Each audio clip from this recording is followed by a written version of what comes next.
Hello， 各位觀眾朋友，大家好啊！我係灣區嘅房探馬東。咁咧，今期視頻咧，我嚟到中山市區呢度啊，同大家推薦一個樓盤。呢個咧號稱每平方交樓標準咧係5000蚊一平方嘅。咁大家應該會要估到啦，呢個咧就係中山嘅一個遠洋天字。呢個樓盤嘅話咧，號稱5000蚊交樓一平方。依家咧我就喺佢小區1樓嘅負1嘅呢個會所呢邊。到時咧我哋所部咧都會做成呢啲會所，供我哋業主使用嘅。咁咧有埋呢啲健身房啦、游泳池啦，同埋呢個業主嘅一個私宴廳啊。咁咧依家事不宜遲咧，帶你哋詳細去了解一下呢個小區嘅一個各種情況。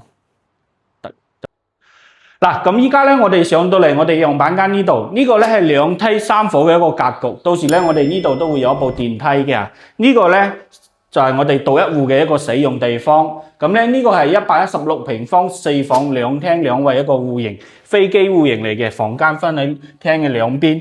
咁咧呢個門咧係子母門嚟嘅嚇。咁咧呢度咧指紋密碼鎖人面識別係我哋交標嚟嘅啦。再入到嚟呢度咧，呢個咧就係我哋華為一個智能面板，用手機可以控制到呢個全屋嘅一個家電啊，遠程控制都得。咁咧左手邊呢邊咧就係我哋一個洗衣房啦，同埋我哋放嘅烘乾機。我個人咧比較中意嘅就係呢個廚房啦，因為呢邊咧有一個好大嘅操作台，加埋咧呢度咧可以放一個雙開門嘅冰箱，完全冇問題嘅。廚房嘅3件套用嘅咧係浙江一線嘅品牌方太。咁咧仲有涼霸，呢邊望出去咧就係我哋小區嘅一個園林位置啦，同埋呢個水龍頭咧可伸縮嘅水龍頭，呢啲咧全部都係我哋交標嚟嘅。咁咧呢邊咧就係我哋第一間房啦，到時可以作為個私房或者兒童房係冇問題嘅。到時呢度咧會有一埲牆有個門嘅，我哋暫時打咗嘅啫。先嚟睇一睇呢個主人房先。主人房呢個邊啊，3邊落床位，加上咧呢個飄窗嘅位置咧，我哋已經打咗噶啦。呢度望出去咧就係我哋小區嘅園林，非常之舒服嘅。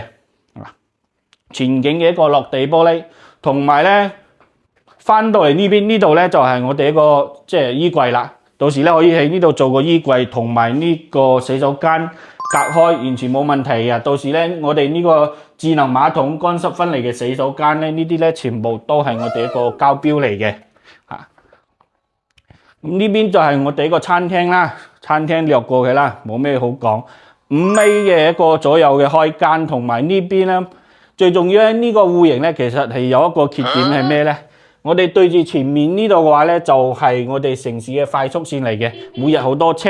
咁咧，如果我哋到時唔封窗嘅情況之下咧，就會日日喺屋企就聽到嗰啲城市嘅交響樂啊，B B B 咁樣一直喺屋企呢度響嘅。咁咧1米寬嘅陽台啊，我哋行呢個方向過嚟，翻嚟睇一睇呢個房間先。先睇一個呢個房間先，呢個咧就做咗榻尾嘅一個設計啦。下晝咧3點鐘左右咧嘅太陽咧就會呢邊朝西嘅咧射出嚟。咁咧呢個公共洗手間嗰個馬桶咧就唔係智能噶啦，係得我哋主人房先會有嘅。咁咧呢度最後一間房嘅話咧，3邊落床位啊，呢啲空間係完全足夠嘅，冇咩好睇嘅。其實呢啲我哋去睇一睇交標啦。交標呢邊嘅話咧，我哋去睇一睇佢究竟值唔值5000蚊一平方。因為老實講嘅，可能佢5000蚊咧，我係覺得冇咁值嘅。但係咧，佢可能喺走廊啊呢啲地方做嘅呢個交樓標準咧比較高啲，所以嘅話咧，同埋嗰個會所嘅地方咧，加埋起身可能係值5000蚊啦。嗱，呢個廳142平方，你所見嘅全部都係所見即所得。咁咧呢個咁長嘅一個操作台啊，我就非常之中意啦。同埋呢個廚房3件套啊、櫃啊呢啲全部都有。到時咧仲有呢個趟門，呢啲咧都係我哋交標嚟嘅，智能密碼鎖呢啲全部都係交標。咁咧呢個中央空調咧，我哋都係交標嚟嘅，係日本嘅品牌東芝嘅進口品牌。同埋咧最中意就係呢個陽台啦。呢個陽台差唔多有1.2米寬、7米長嘅大陽台。呢度望出去咧就係我哋小區園林。咁嘅話咧，呢個係有少少嗰啲噪音嘅，到時咧可以選擇封窗或者唔封窗冇問題。因為我哋全部係用嘅呢個雙層嘅隔音玻璃，同埋呢個電視背景牆都係我哋一個膠標嘅，同埋上邊呢啲射燈到時全部都係膠標，所以話咧佢可能值5000蚊一平方嘅呢個裝修咧，我就唔係好相信，但係咧可能值3000蚊咧係冇問題嘅。呢個最差唔多有12個平方嘅個面積啦，同埋呢間房咧雙層隔音玻璃，同埋佢嘅一個270度嘅一個採光，唔開燈嘅情況之下，呢個採光都非常之靚噶。